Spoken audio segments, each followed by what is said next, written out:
Második alkalommal rendezték meg Balatonkenesen a Tátorján Fesztivált.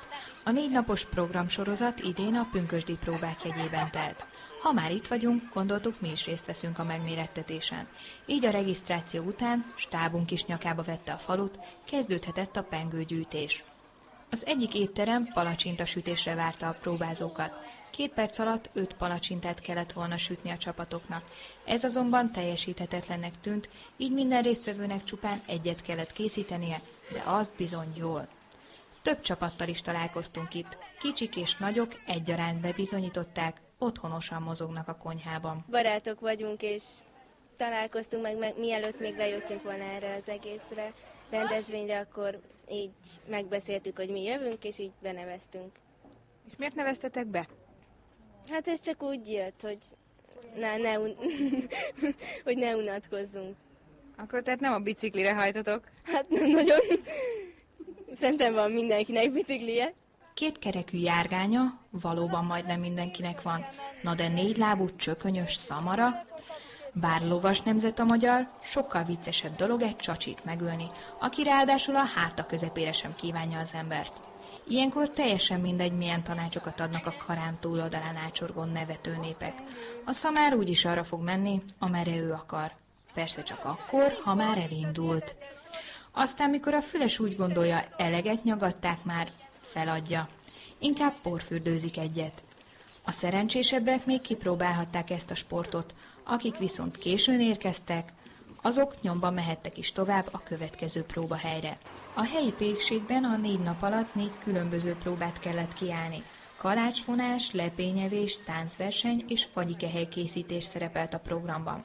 Ott jártunkkor éppen a tip-top csapat serénykedett a pult mögött. A zsűri bizony szigorú volt, csak a legjobbakat jutalmazta pengővel, tette hozzá az üzlet tulajdonosa, aki jó ötletnek tartja, hogy idén több kenesei vállalkozó is saját üzletét adta a fesztiválhoz. Nagyon élveztük, és nagyon remélem, hogy ennek a dolognak még lesz folytatása. Szükség van erre, mert aki ide jön pihenni, az nem akar unatkozni, és hogyha rossz az idő, az pedig nem sűrűn előfordul, akkor valamivel ki kell tölteni az üres órákat. És az ilyen programok bizony, ezek nagyon alkalmasak erre. A Széchenyi Parkban is sok pengőgyűjtővel találkoztunk. A vízparti próba 2 részből állt. Egy kérdésből, melyre a választ a közeli emlékművön lehetett olvasni, illetve egy kézügyességet igénylő feladatból. Tudnélik, a papírosból hajót kellett hajtogatni. Voltak, akik könnyen vették ezt az akadályt, de voltak olyanok is, akiknek segítség kellett. Ezzel azonban még nem fejeződött be a próba, hiszen lehet bocsátani az elkészült remekeket. Pont csak annak járt, akinek a hajója nem süllyedt el a Balatonban. Aki elfáradta a pünkösdi próbák során, az megpihenhetett, s megnézhette a faluház melletti színpadon fellépő fiatalok produkcióit. A műsort a Kipkopó óvoda gyerkőcei nyitották, őket pedig az irinyis diákok követték.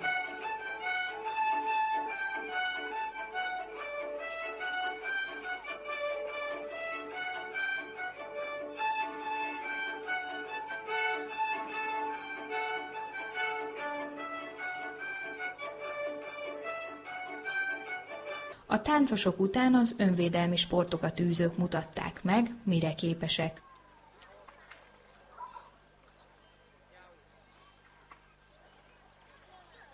Akik elméjüket és kreativitásukat akarták próbára tenni, azok a háttérben az animátorok segítségével különböző logikai és ügyességi játékokkal mulathatták az időt.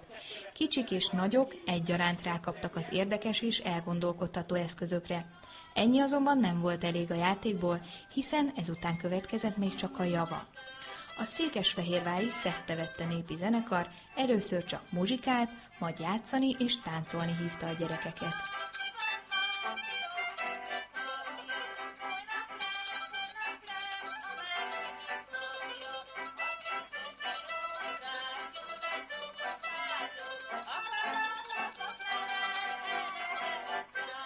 Közben okosodtak is a gyerkőcök. A táncház vezetőjétől megtudták, hogy a pünkösd változó ünnep, és a húsvéttól számított 50. napon kezdődik.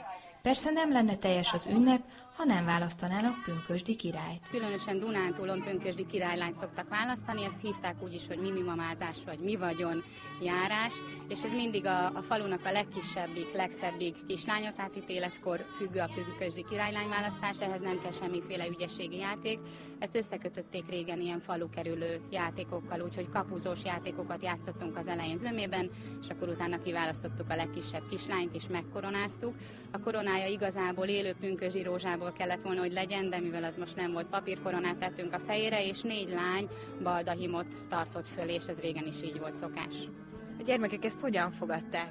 Nagy örömmel, ahogy láttam, különösen a pünkösdi királyválasztást, ami szintén Magyarország szerte elterjedt szokás, de ez a fiúk körében volt hagyomány, és ez már komoly ügyességi erőpróba alapján választódott ki, többféle feladatot kellett itt megoldani a fiúknak.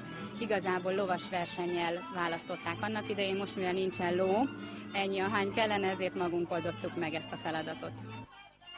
Sötétedés után a szervezők fáklyás felvonulásra várták az érdeklődőket.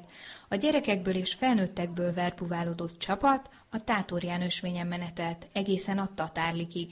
Miután a keneseiek ide menekültek egykor a tatárok, illetve a törökök elől. Lóki Vendel is itt húzta meg magát, miután Balatonparti kunyhóját egy hirtelen támadt vihar lerombolta. Hát fájó szívvel Lóki Vendel is elindult föl a Tatárikba, meg is találta a megfelelő barlangot magának.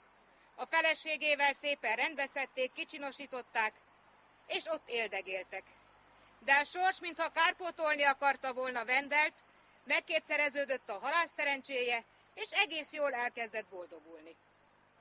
A következő évben azonban ki akarta bővíteni a barlangját, és ahogy a második szobájának a padlóját mélyítette, megcsörrent az ásója. Tovább kezdett ásni, és egyszer csak kifordult a földből egy ládikó. A lakat már olyan rozsdás volt rajta, hogy szinte magától pattant le. Vendel fölnyitotta, tele volt ezüst és aranypénzzel. Vasárnap reggel mindenki elővehette túrabakancsát. A hajnali eső nyomai nem száradtak még fel, a kirándulók ennek ellenére lelkesen indultak a Tátorján ösvényen. A maréknyi csapat az 1 órás gyalogtúrán nem csak a rendezvénysorozat névadó növényfajtájával ismerkedett meg, de találkozott védett állatfajokkal is. Így útközben sokszor elsőbbséget kellett adni egy-egy nagyfejű csankónak. S hogy milyen állatok és növények érdekélnek még errefelé? Arról a tanösvény táblái tájékoztatják a természetjárókat. A nagy információs